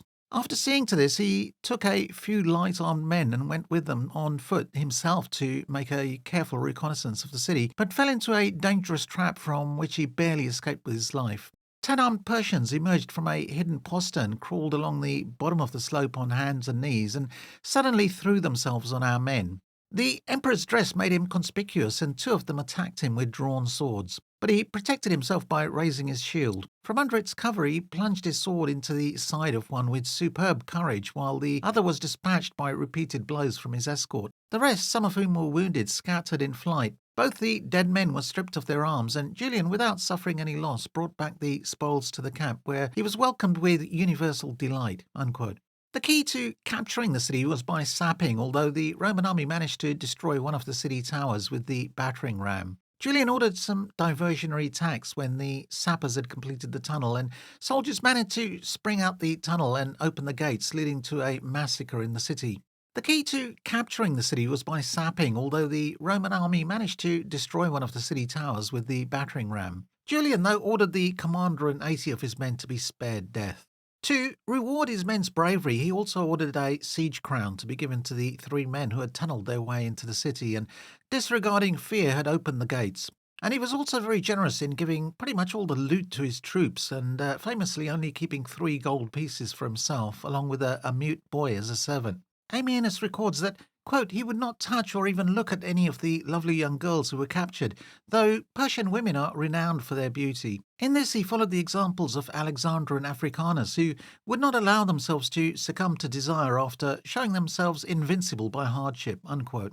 Ammianus refers to Scipio Africanus, who famously captured the city of Carthage in 146 BCE. The fall of the city meant that there was now no city or fortress standing in the way of an advance towards Ctesiphon. However, Persian skirmishers and other units were beginning to increasingly harass the Roman lines and baggage and rearguard.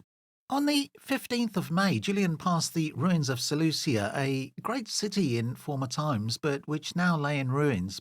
Seleucia was close to the hunting grounds of the Persian monarch, and as the Roman army passed these grounds, the Roman cavalry took great pleasure in killing the various lions, bears, boars, and other animals that populated the park, which was surrounded by a large wall. Large pleasure gardens planted with trees of all kinds could also be seen, along with a palace of the Persian king, which had been built in Roman style, which Julian ordered not to be destroyed.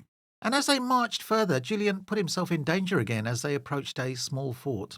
Julian was approaching the environs of Ctesiphon when he came upon a high and strongly walled fort. Believing that he would not be recognized, he rode with a few companions about the walls to reconnoitre, but when he was rash enough to get within range, he could not escape detection. He at once became the target of a rain of missiles and would have met his death from an engine on the walls had he not been protected by a strong screen of shields. His armour-bearer was wounded close beside him, but he himself escaped from this desperate peril and got away unhurt. And this was another fortunate escape for Julian, who again showed he had no fear of combat on the front line. By this time, the Roman army found itself very close to Ctesiphon, which was on the east or left bank of the Tigris River, and its smaller sister city called Koche, situated directly opposite on the right bank. The gap between the Euphrates and Tigris narrows to less than 40 kilometres, a day's march at this point. The problem here was how to get not just the army but the navy across to the Tigris so that Ctesiphon could be attacked. Marching the army across the strip of land between the Euphrates and Tigris wasn't so difficult, even though the land between the two rivers had now been flooded by the Persians. However, the army needed all the supplies and siege equipment brought on the ships. The army would also need to be transferred to the left bank of the Tigris to attack the Persian capital, and that required the help of the navy pontoon boats as well. So the navy was absolutely essential at this point.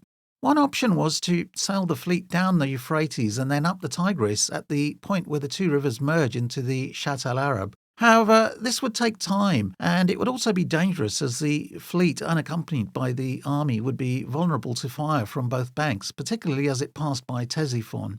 But there was a much better option, and this is where an old canal called the Royal Canal, or the Nar-Malcha, meaning King's Canal, that was in use in former times, came in handy. This canal connected the Tigris with the Euphrates, but had been blocked and was therefore dry and had in various places silted up, while in other places had been cultivated over. Julian, a reader of history, had learned of the existence of this canal by reading Herodotus, who had mentioned it, and had then asked various locals to point out the location of the canal as well.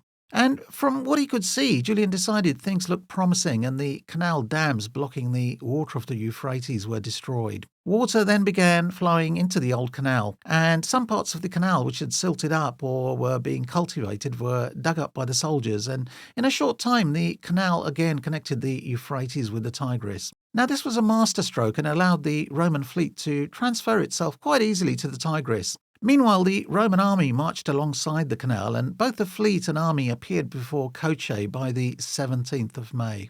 So the first problem, that of transferring the fleet onto the Tigris, was solved. The second problem of transferring the army onto the left bank of the river so that Ctesiphon could be attacked still remained. And what would make that more difficult was that a large Persian force, essentially a large portion of the garrison of Ctesiphon, could clearly be seen on the opposite bank ready to prevent the Romans from crossing the river. Alongside the considerable number of infantry and cavalry, elephants could also be seen, and it was clear the Persians were ready to contest a crossing. Julian realised only a deception would enable him to cross the river, and he managed to fool the Persians again. To make them think he had no intention of crossing in the next few days, he ordered games to be held ostensibly to celebrate his birthday. Near where the Romans had set up camp, there was a racecourse, and this was used to organise races for the Roman cavalry. And to complete the deception, much of the supplies and artillery from the ships was also unloaded in full view of the Persian troops. The real plan, though, was a surprise crossing during the early morning of the 29th of May.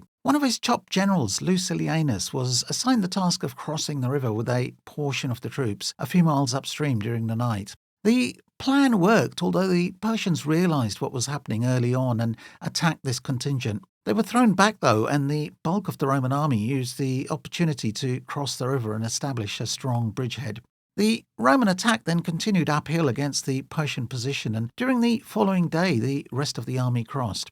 After some heavy fighting, the Persians were well beaten and retreated as fast as they could into Ctesiphon. Julian again disregarded the dangers, being seen in the thick of the battle. Quote, meanwhile, Julian, who took an active share in the fighting as well as directing it, was busy in reinforcing weak points and hounding on laggards. In the end, the front line of the Persians gave way and retreated, slowly at first and then at a rapid pace to the neighbouring city. Our troops, though likewise exhausted by fighting on a scorching plain from dawn to dusk, followed hard on their heels, hacking at their calves and backs, and drove the whole army with its best generals, Tigris, the Sirena and Narses, in headlong flight to the very walls of Ctesiphon. Unquote.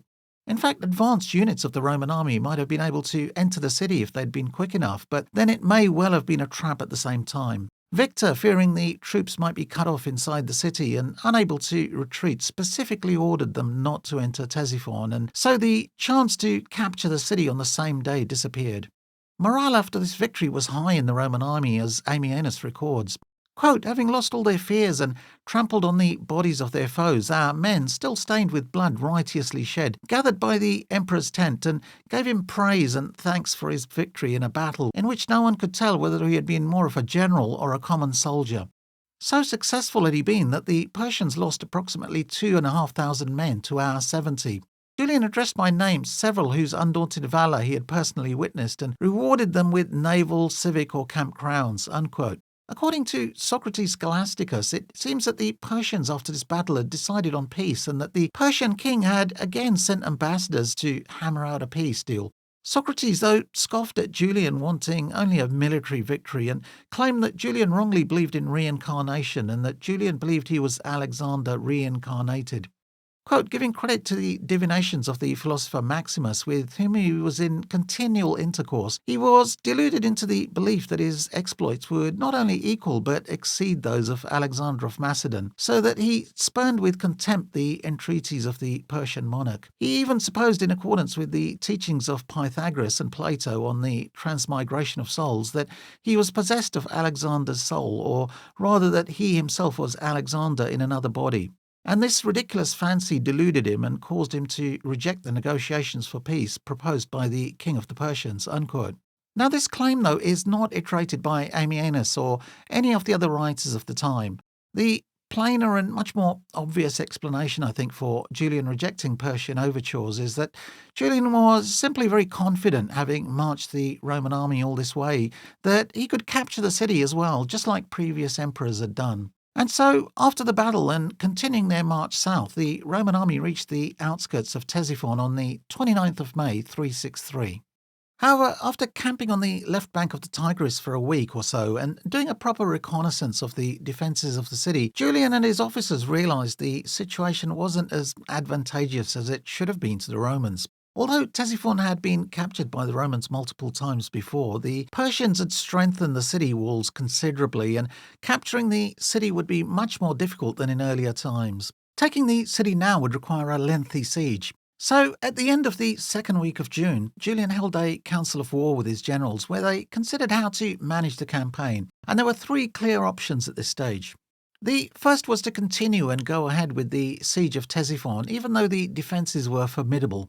But the consensus was against this for several reasons. It was now June and very hot. Julian's generals advised against a lengthy siege against the city, which would sap Roman strength. What also complicated matters further was the flooded nature of the land around Ctesiphon. The Persians had broken the dikes holding back the Tigris and opened all the canals and channels to make it difficult for the Romans. And this flooding meant the whole area was turning into a marsh and was unsuitable for camp, with the mosquito season in full swing and the summer heat making for a very unhealthy climate in the region. Ammianus records that there were so many mosquitoes and flies that they, quote, veiled the light of day and the twinkling stars at night, unquote. The Romans, knowledgeable in medical affairs, knew stagnant water meant only one thing: malaria and other diseases, and Julian was presumably anxious to prevent any outbreak of the disease in his force. But perhaps most importantly, there was news arriving that the Persian king himself was advancing with his main force towards Ctesiphon. Now, if the Roman army laid siege to the city, there was the danger of being trapped between the main Persian army and the considerable city garrison, so this option was discounted. The second option was to bank the gains that had been made in terms of territory, end the advance, and retreat the way they'd come via the Euphrates. But there was a feeling a retreat along the same route they'd come by would be bad for troop morale. Other reasons included the fact that the army had burned all the crops along the Euphrates advance route, and that, as mentioned, the Euphrates was in flood in any case, and which would make not only a march back difficult, but may leave them short of food. So this option was also discounted. The third option was to move up the Tigris River and hopefully meet up with the joint Roman-Armenian force that was supposed to have been marching down the Tigris under Procopius and Sebastian and Arsaces, the Armenian king, but which had not been seen or heard of yet. So there was a level of uncertainty about what had happened to it.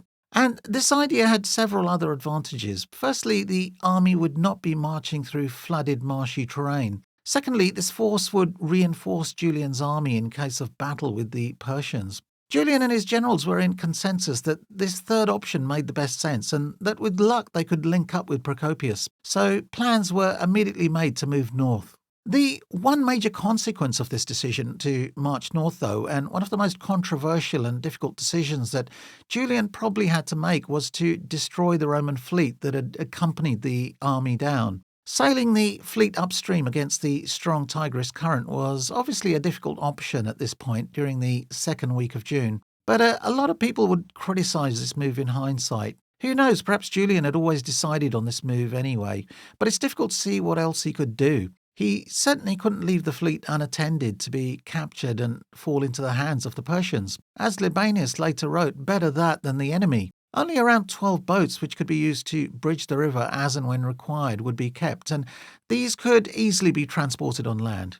Now, so far the campaign had been successful, and Julian must have been fairly happy that his force hadn't suffered any great reverse, although he must have been quietly disappointed that the Persian capital was now beyond his reach. But Christian critics of Julian tend to interpret this as the beginning of the end for Julian. Gregory of Nazianzus writes that, quote, like sand slipping from beneath the feet or a great storm bursting upon a ship, things begin to go black for him, unquote.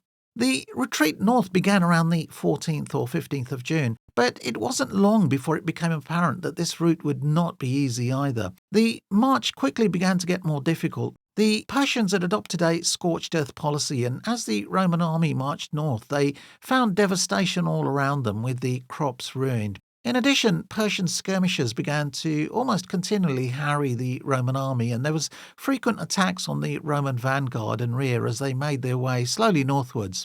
Early on the 16th of June, the Roman advanced units saw huge plumes of dust in the distance, and there was difficulty in deciding whether this was the main Persian army or perhaps the relief army of Procopius and the Armenians. Julian ordered an advance in battle order, but no action took place that day, and camp was made. The next day it became apparent that it was the main Persian army under Shapur himself. The Romans were in a good position, however. To the left was the Tigris protecting their left flank. To the right was open desert and therefore difficult for a surprise flanking manoeuvre. And to the front of the Roman army was the junction of the Tigris River with the river Diala, and there was therefore a level of protection to the front as well. But there would be no battle. The Persians had decided to avoid a pitched conflict, but we know there was a fast raid on the Roman camp in which one senior officer was killed. Perhaps the Persians were testing the energy of the Romans. Apart from that, the Persians withdrew again, and it seems obvious their tactic was to simply harry and frustrate the Romans as they retreated. After a while, Julian continued the march north, and the Roman army would reach the town of Bacuba. Progress was slow, and in fact the Romans had only managed to advance around 50 kilometres in the last 2 weeks. Julian would order a rest for 2 days before the march was resumed on the 20th of June. But it seems that frustration in the army now began to appear as the Persians continued their harrying tactics, punishing any stragglers and attacking the baggage train. There appears to have been another skirmish at a town called Maranga, and this was also inconclusive, and the march would continue towards Samara. Ammianus writes that after the battle there was an armistice for 3 days, allowing both sides to tend to their dead. But food was running critically short, and Julian, in a show of leadership, resorted to distributing his own meals to his hungry men. Ammianus records that, quote, "We were now destitute of food and tormented by intolerable pangs of hunger. Crops and fodder had been burnt, and men and beasts were at their last gasp, so a large part of the food carried by the baggage animals of the tribunes and counts was distributed to relieve the pressing need of the rank and file. Instead of delicacies fit for a royal table, the emperor, who was to take his frugal meal under the poles of a tent, had prepared for him a scanty ration of porridge, which even a common soldier would have spurned. Regardless of his own comfort, he caused to be distributed amongst the famished masses all the victuals required for his personal service." Unquote. The night of the 25th of June, the last night of Julian's life, was a poignant one. Historians write of him having a sleepless night in which he spent some of the time writing. We know he read a book on philosophy from one of the great philosophers, and we know this because he talked about it to one of his companions the next day. He said in the night he saw the genius of the Roman people personified in the darkness of the tent. Ammianus's account is full of gloom and that he could see his end coming. Quote, "He was lost in the profound thoughts of some philosopher when he saw in the gloom, as he admitted to his intimates, the shape of the genius of the Roman people, which appeared to him in Gaul when he rose to the dignity of Augustus. Now it was departing in sadness through the curtains of his tent, with its head and horn of plenty veiled. For a moment Julian remained in a state of stupor, and then he rose above all fear and committed the future to the will of heaven. The night was far spent, and he was fully awake, so he left his bed, which was on the ground, and betook himself to prayer using the ritual appropriate to avert evil." Unquote. So, a thoughtful and profound night, the last night of his life. Another story is that he stepped out of his tent for a while and saw a strong light passing like a shooting star. He saw it clearly before it disappeared, and it was interpreted as a sign from Mars that the god of war had deserted him. Julian asked the diviners what the shooting star meant, and they told him to avoid any battle for the time being, but Julian made light of their suggestion, not fearing to commit himself to fighting. In the morning, the Romans continued the advance to Samara, a place near modern Maranga in Mesopotamia, when the Persian army suddenly struck. Ammianus describes the Roman army marching in battle formation, with the flanks being strongly guarded, although the uneven ground meant the formation of the troops was a little ragged. Julian was near the vanguard at the time when suddenly news arrived of a Persian attack on the rearguard. Julian, on hearing the news, rushed to the rear without putting his breastplate on, but simply picking up a shield. And as he was riding to the rear, he was given news that the vanguard was also under attack. The news came as a Persian attack on the centre also appeared, meaning this might have been a full-scale assault by the Persians. Ammianus records the moment. Quote, "He was hastening to restore the position there, regardless of danger to himself, when in another quarter a troop of Parthian cuirassiers attacked our centre, overran its left wing, which gave way because our men could not stand the smell and noise of the elephants, and tried to force a decision with pikes and showers of missiles." Unquote. And it was then in this confusion, and with Julian in the thick of the fighting, that he was fatally wounded. Quote, "The emperor flew from one danger spot to another, and our lightly armed troops took the offensive, hacking at the backs and legs of the Persians and their monstrous beasts as they turned tail. Julian, throwing caution to the wind, thrust himself boldly into the fight, shouting and waving his arms to make it clear that the enemy had been routed and to encourage his men to a furious pursuit. His escort of guards, who had been scattered in the melee, were crying out to him from all sides to avoid the mass of fugitives as he would the collapse of a badly built roof, when suddenly a cavalry spear, directed no one knows by whom, grazed his arm, pierced his ribs, and lodged in the lower part of his liver. He tried to pull it out with his right hand, but both sides of the spear were sharp and he felt his fingers cut to the bone. He fell from his horse, there was a rush to the spot, and he was carried to the camp where he received medical attention. Unquote. Ammianus writes that after a brief respite, the emperor wished to return to the fighting to encourage his men, but his request was refused and he was taken to his tent. And Zosimus records pretty much the same sequence of events. Quote, upon the following day, about noon, the Persians drew up in a large body and once more attacked the rear of the Roman army. The Romans, being at that time out of their ranks, were surprised and alarmed at the suddenness of the attack, yet made a stout and spirited defence. The emperor, according to his custom, went round the army, encouraging them to fight with ardour. When by this means all were engaged, the emperor, who sometimes rode to the commanders and tribunes and was at other times amongst the private soldiers, received a wound in the heat of the engagement and was borne on a shield to his tent. He survived only till midnight. He then expired after having nearly subverted the Persian Empire. Unquote. And Libanius, Julian's philosopher friend, wrote down what he thought happened, gleaned from talks with soldiers later. Quote, the emperor was riding in haste with only one attendant as escort to repair the gap in the ranks when a cavalryman's spear pierced him. He was without armour, apparently confident in his success. He had taken no precautions and the spear passed through his arm and penetrated his side. Our noble emperor fell to the ground and, seeing the blood gushing out, he wanted to conceal what had occurred. He remounted straight away, but when the bloodstains showed that he was wounded, he called out to everyone he met not to be afraid about his wound, for it was not fatal. That was what he said, but he was already beginning to succumb. He was carried to his soft bed and the lion skin and straw of which it was made. Unquote. The spear, by general consensus then, pierced the liver and intestines. Initially, it must have looked like he would recover, and his personal physician, who had accompanied him on the campaign, Oribasius of Pergamum, gave him full attention and treated the wound, but no doubt didn't realise the significance of how deep and fatal the wound was. And as time went on, perhaps Julian, with his state worsening, could sense death was coming, because he addressed the company of senior officers with him in his tent, who probably also realised by now he was slipping away. Ammianus records a monologue from Julian gleaned from what he said during his conversations with the men who were present.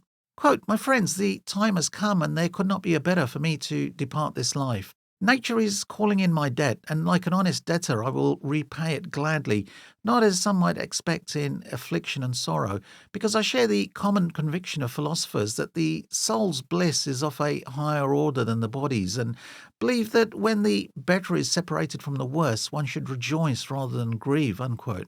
And he told them he did not regret anything that he had done, presumably meaning leading them into the Persian campaign, considering that he had done all that he could have humanly done in terms of planning.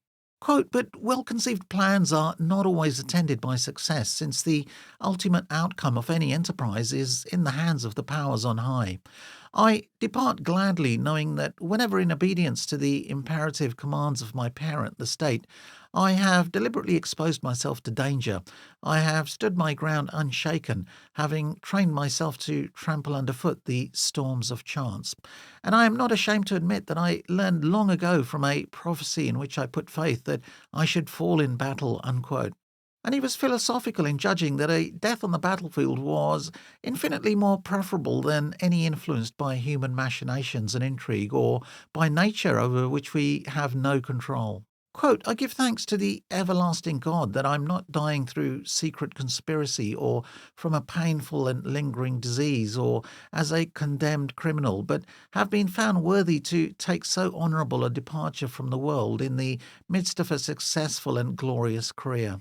Fairly considered, the man who seeks to escape death when his hour is come is as base a coward as the man who seeks it when it is his duty to avoid it. Unquote. And at this point, Julian seemed to lose strength and was fading rapidly, but on the all-important matter of who his successor should be, Julian chose not to recommend anyone. His reasons, according to Ammianus, were that he might either put forward someone who was not the best for the role or put forward someone who may not be popular, and either situation would therefore expose the new incumbent to death if they were overthrown. I will only, as a dutiful child of the state, he declared, express the hope that a good ruler may be found to succeed me. Now, we could argue over whether he made the right decision here, but given the risk to life that anyone who was raised to the purple and was hailed as emperor took, you could argue that it wasn't necessarily a bad decision either. Certainly after his death, the officers managed to reach a consensus amongst themselves over who would succeed Julian, and it seemed to be a democratic decision of sorts, and there was merit in that, even though the man chosen was not the best. We know Julian asked for Anatolius, the master of the officers, who he wanted as the man who would distribute his personal possessions amongst his friends in case he died, which now seemed likely. However, Salutius Secundus, who was present, told him that Anatolius was happy, the word happy being a Roman euphemism for dying in battle, because Anatolius had already died in the same battle shortly earlier. This news apparently upset Julian greatly, and he began grieving for Anatolius, even though he was declining in strength himself. However, he saw those present watching him and saddened by his state. Quote, "Meanwhile, everybody present was in tears, and Julian rebuked them with all his usual dignity, saying that it was beneath them to mourn for a prince who was restored to heaven and numbered with the stars. And this kept them silent while Julian engaged in a deep discussion with the philosophers Maximus and Priscus on the sublime nature of the soul.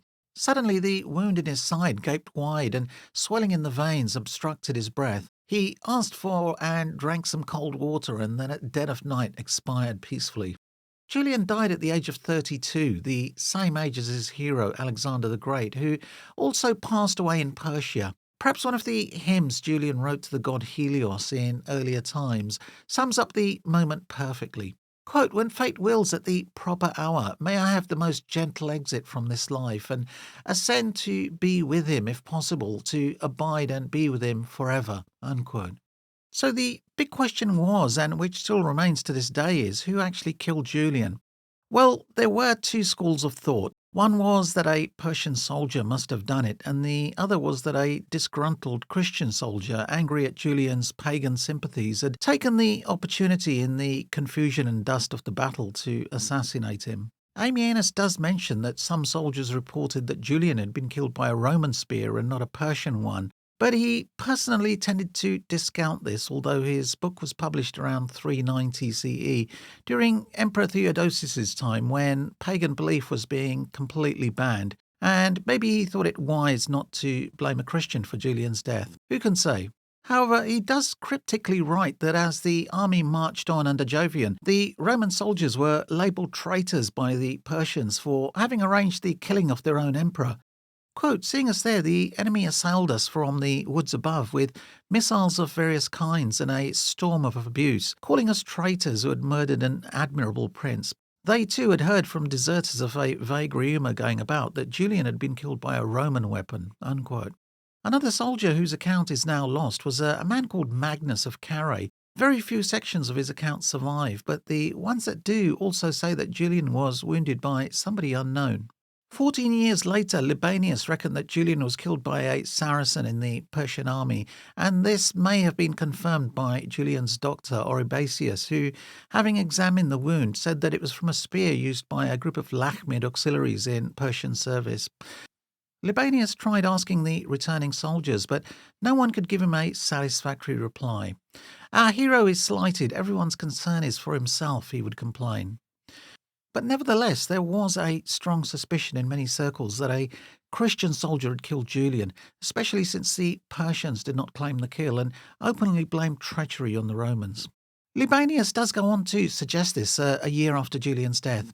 Quote, "You would like to know who it was that killed him. I do not know his name, but that his murderer did not belong to the enemy is clearly proved by the fact that none of the enemy received any reward for killing him. But the Persian king issued a proclamation and invited his killer to claim a reward, and if he had come forward, he would have obtained a great prize. Yet nobody boasted of doing it, not even in his desire for the reward. We should be grateful to the enemy for not claiming credit for what they had not done and for allowing us to seek his murderer from among ourselves. For those fellows who found his existence detrimental to themselves and whose whole manner of life was contrary to the law, these had long conspired against him and then at last seized their chance and acted." Unquote.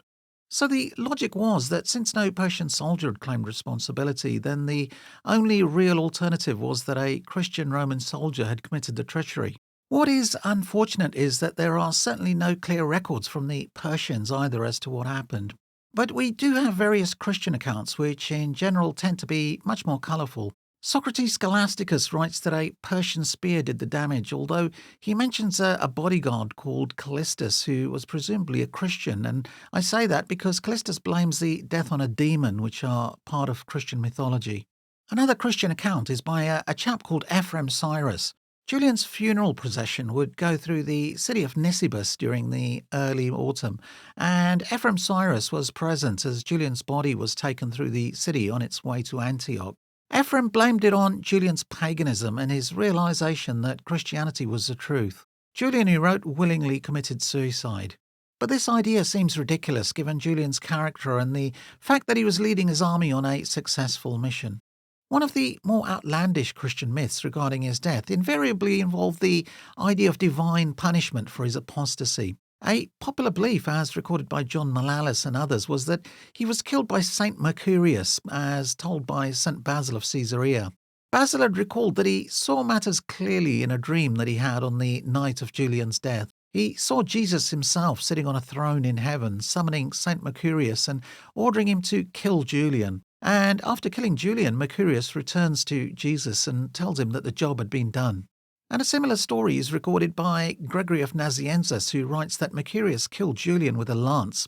In images, Julian is shown breathing fire like a dragon as he's killed by Mercurius, while a passive Christ watches the pagan being killed from heaven. And a certain amount of Christian triumphalism was also added into the stories of his death over the years. Julian is portrayed in various accounts as being angry and filled with rage, and before dying he says, "Thou hast won, O Galilean," admitting the victory of Christianity. In other accounts, he fills his hand with the blood pouring out of his wound and offers it up to Christ to show a symbolic conversion. And in yet other accounts, he blamed the pagan gods for deserting him and complained of Christ defeating him. And these accounts seem to have proliferated, even though we have no first-hand records of these from the officers and doctors who kept Julian company during his last hours.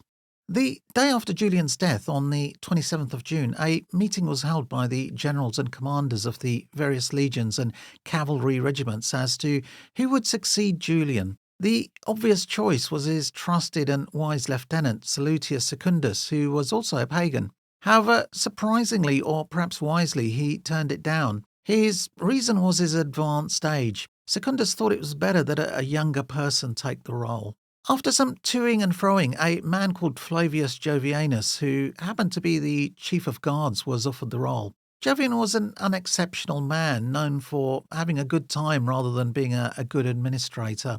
His main focus had apparently been on wine and women and entertainment, but he was young, only 32 years of age, and had good royal connections. Importantly, for the future of the empire, Jovian was a Christian and, in fact, full of Christian fervour, and Socrates Scholasticus, also being a Christian, is generally complimentary about Jovian. He describes Jovian as, quote, a person alike distinguished for his courage and birth. On the matter of religion, Jovian, on being offered the job, immediately asked his officers what their religious beliefs were before he would accept the position, suggesting he would only accept it if they would accept Christianity. Quote, on being saluted emperor, he positively declined to accept the sovereign power, and when the soldiers brought him forward by force, he declared that being a Christian, he did not wish to reign over a people who chose to adopt paganism as their religion. They all then with one voice answered that they were also Christians, upon which he accepted the imperial dignity, unquote. And John Malalas describes Jovian as being even more forceful in his ultimatum. Quote, he spoke to all the soldiers and nobles who were with him, exclaiming in a loud voice, "If you wish me to be your Tsar, then you must all be Christians." And he was acclaimed by all the soldiers, nobles and military officers, unquote. So, with the pagan Salutius Secundus having previously rejected the position and the Christian Jovian accepting, the opportunity to have a pagan Roman emperor vanished forever, leaving for Julian a special place in history. Jovian was given the imperial robes and immediately toured the army camp as it readied itself for the march northwards. The column was 4 miles long, and the soldiers in the middle and those who had heard of Jovian being promoted to emperor shouted Jovian Augustus. But those in the vanguard a few miles to the front misheard, since the names Julian and Jovian sounded so similar. They shouted in jubilation, thinking Julian had recovered, but when Jovian rode forward to meet them, they realised their mistake, and many were struck with grief over their dead emperor. Socrates writes of the difference in feeling between pagans and Christians as the news spread in the army and elsewhere. Quote, "The announcement of these things gave fresh hope to the Christians, while the pagans vehemently bewailed Julian's death." Unquote. So, with the election of Jovian completed, the Roman retreat continued. When the word that Julian had died reached the Persians, they immediately stepped up the skirmishing, hoping to increase the troubles for the Romans. Despite these troubles, however, the army reached Dura on the Tigris on the 1st of July, where they had to stay for 3 days in a defensive position.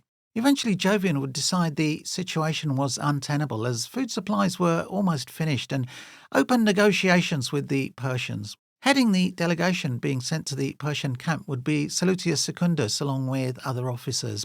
Negotiations lasted 4 days, and in which the Romans had to give away plenty. Jovian would agree to more or less give up all the upper Tigris region, essentially the whole of Syria, Nisibis and Castro Mororum, and other cities. And in total, 15 fortress cities were to be handed over to the Persians, as well as other strategic towns. Also, Armenia now fell under Persian influence. And on this treaty, one writer of the time would dismiss it as, quote, "the most shameful in the history of the Romans," unquote. Whatever the case, it meant the army could retreat back into Roman territory without being harassed. At Thilsafata, around 200 miles from where Julian had died, they finally met up with the force under Procopius. Why Procopius had never marched south to join up with Julian, we will never know, although this force had managed to keep Shapor's army to the north for quite a while, so it was successful in a fashion. Jovian, now leading the entire army, eventually managed to reach Nisibis before returning to Antioch. Importantly, the Romans would never try and push so far into Persian territory for another 300 years. And that would be under the Emperor Heraclius, and at a time when the Roman Empire in the east had mutated into the Byzantine Empire. So Julian had the distinction of being the last of the classical Roman emperors to wage war on Rome's giant eastern neighbour. Meanwhile, Julian's body, while the army retreat was proceeding, had been preserved in honey and spices to prevent it deteriorating in the Middle East heat. Ephrem, the Syrian Christian monk, leaves a record of his funeral entourage as it passed through the city of Nisibis where he lived. He wrote of the, quote, "the corpse of that accursed one which passed by the wall," unquote. By late October, the body had been brought to Cilicia via Antioch. A Gaul called Meribods had originally accompanied the body, and then later on it was managed by a chap called Procopius, presumably Julian's relative. In Antioch and in other cities, many of the Christians were seen to celebrate the death of Julian. Libanius writes that, quote, "a couple of cities even danced for joy at the event, and for one of them I am ashamed," unquote. Presumably he meant Antioch. The body was then accompanied to Tarsus, a city that Julian had always planned to rest at following the campaign, and so perhaps it was appropriate that he was buried there. But not everyone was happy about this. Libanius felt that the emperor should have been buried near the tomb of Plato in the Academy in Athens, since Julian was an admirer of the philosopher. Ammianus Marcellinus felt that the emperor would have been more at home being laid to rest in Rome itself. But Tarsus was also the place where another emperor, Maximianus Dia, was buried, and he was another pagan and passionate in his belief as well. So perhaps Tarsus was, in a way, an appropriate resting place for Julian. The funeral itself was apparently a simple one, and the grave too a modest one. Perhaps it reflected the need of the new Emperor Jovian to get back to Constantinople as quickly as possible and consolidate his new regime. But a few months later, Jovian ordered the following epitaph to be put on Julian's grave, and even Christian opponents and critics tended not to criticise the epitaph, accepting the valour and attention Julian gave to defending the Roman borders and Roman pride. What was written on the grave pretty much sums up what Julian had wished to be. Quote, "Here lies Julian, who fell by the strong flowing Tigris. He was a good king and a mighty warrior," unquote. The second line is borrowed from Homer's Iliad and describes Agamemnon, the Greek warrior and king. Like Julian, who had a fascination with the classics, this line was also a favourite of Alexander the Great, and therefore it's quite probable Julian would have been happy with this epitaph for himself. There had been some plans to move his grave to Constantinople, but they never came to fruition. Julian's body was eventually moved there in the 7th century, and his grave was made in the Church of the Holy Apostles, just like many other previous emperors. The church, though, was demolished in 1461 by Mehmet II after the fall of Constantinople to make way for the construction of the Fatih Mosque, although the grave of Julian still survived. Apparently, the sarcophagus had a cylindrical shape made from red stone and could be seen right up until the 18th century. Apparently, the last person to see it was a French manufacturer called Jean-Claude Flachat, who lived in the city. In terms of religious policy, the tolerance that Julian had tried to enshrine in Roman law immediately came under attack by his successor. The Emperor Jovian, a fanatic Christian, would immediately begin to rescind the legislation that Julian had passed. Christianity began to be reinstalled as the principal religion of the empire, and Jovian began replacing pagans that had been installed in positions of power by Julian. John Manellus writes that, quote, when Jovian came to Mesopotamia, he at once raised Christianity to a higher level, appointing Christian princes and voivodes all over the east, unquote. Socrates Scholasticus writes that Jovian's succession triggered some volatility as all the various Christian sects hoped to draw him to their side. He quickly declared that he believed in the Ammianus faith, but would allow other Christian sects to practice freely. He did, however, take a harsher line against pagans, according to Socrates, overturning all the laws that Julian had passed regarding the freedom of pagan worship. Quote, moreover, the pagan temples were again shut up, and they secreted themselves wherever they were able. The philosophers also laid aside their palliums and clothed themselves in ordinary attire.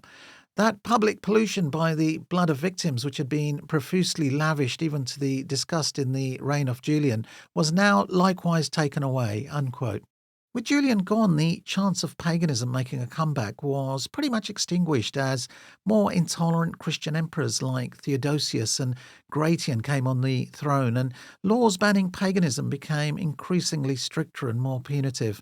In fact, a year after Julian's death, the pagan rhetorician Libanius seemed to think that the contest was already over. Quote, the Christians have quenched the sacred flame and stopped the joyful sacrifices. They spurn and overthrow the altars of the gods. These people have closed, demolished, or profaned the temples and shrines so that they are now the dwelling place of prostitutes. Reverence for the gods is gone, and in their place we have inherited a dead man's tomb, unquote. In practice, though, it would take at least another 60 or 70 years of persecution and threats before paganism finally became a belief that only a minority followed.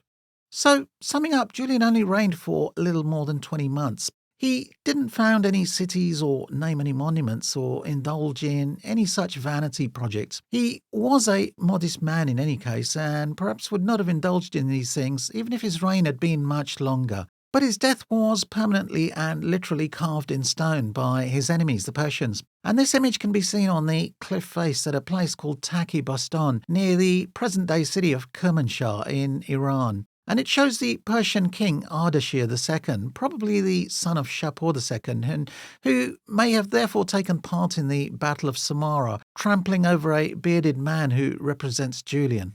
The only real legacy of his life that still exists today is the written word, which fortunately has survived. And these are his letters and, of course, his famous book, Contra Galileos, the polemic against Christianity. And perhaps that's the way it was meant to be for a philosopher-emperor. What better way than to remember him for his written works? But I particularly like the epitaph that Prudentius wrote on him. Prudentius was a young man, only 15 when Julian died, but although a Christian, he seemed to have some respect for the man when he wrote on him 50 years later. So I'll leave you with his words. Of all the emperors, one there was, whom I recall from boyhood, bold in war, a lawgiver, far famed in word and deed. He cared much for his country, but cared not for the true faith, and loved a host of gods, false to the Lord, although true to the world. And I'm sure you'll agree, being true to the world and being bold in war and being famous for word and deed is all we can expect from anyone. Anyway, that's it for now. I must apologise for the length of this video, and if you guys managed to survive the full length, I really appreciate that, and sincere thanks for watching the video, and I hope to see you on the next one.